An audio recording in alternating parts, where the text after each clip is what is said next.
Hello, welcome to Levant TV Headlines. UN Secretary General Ban Ki-moon told the Security Council that he is planning to set up a 3-person team to investigate alleged chemical weapons attacks in Syria. Australian police say 3 people have been arrested over the gruesome discovery of 71 bodies in an abandoned lorry, with the victims believed to be Syrians.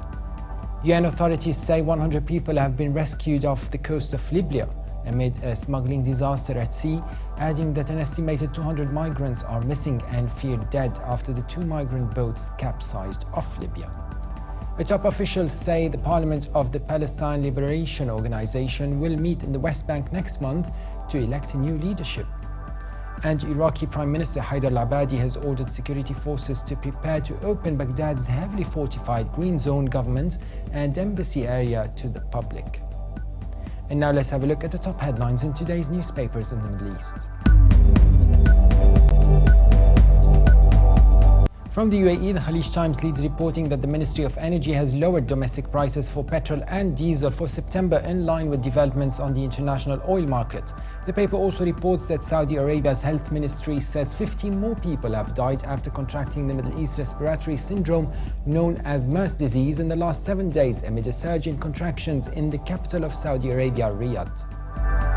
From Beirut, the Daily Star is reporting that General Aoun said he supported anti-government protests demanding greater accountability and offered a solution to the political deadlock, starting with a new electoral law if presidential election through popular vote failed to materialize.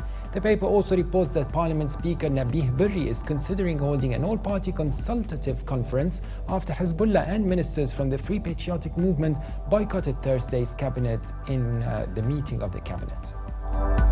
The Egypt Independent leads reporting that an Egyptian court sentenced to death 12 members of the Islamic State group for planning attacks against the police and soldiers in the country. The paper also reports that a boat packed with mainly African migrants bound for Italy sank off the Libyan coast on Thursday, and officials say up to 200 might have died. And now let's have a look at the paper scene in London. The Independent leads reporting that thousands of dollars were raised in just 3 hours after a picture of a refugee seemingly trying to sell pens on a street in Beirut with his daughter slumped over one shoulder was widely shared. The image showing a man holding 8 bureaus were posted on Twitter by Gisor Simonarson, who describes himself as an activist. And the Telegraph leads reporting that warring factions and government loyalists in parts of southern and northwestern Syria agreed to a 3-day ceasefire on Thursday in order to evacuate the wounded and bury the dead.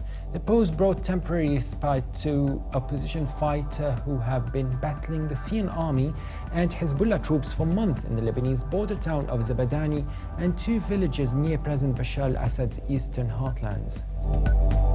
Also from the UK, The Guardian leads reporting that hundreds of residents of one of Libya's most notorious people smuggling hubs have staged an anti-smuggling protest after the discovery of up to 200 corpses in waters close to the town. The bodies were found on Thursday by a Libyan Coast Guard vessel about 1 kilometer from Zuwara, the western port that is a major departure point for refugees hoping to reach Italy. And now let's have a look at the top Middle Eastern headlines in international papers. From Beijing, the Global Times of China reports that the Islamic State militant group has claimed the responsibility for the massive suicide bomb attack that killed 2 senior army commanders in Iraq's western province of Anbar, the group said in an online statement. The extremist group gave different accounts about the attack, saying that it was carried out by 4 of its suicide bombers driving explosive-laden vehicles and 2 supporting militants with heavy machine guns who targeted the main headquarters of the Provincial Operations Command in north of Ramadi. And finally, Germany's Deutsche Welle reports that Vienna-based atomic watchdog has said that Iran is cooperative in providing data on its nuclear program.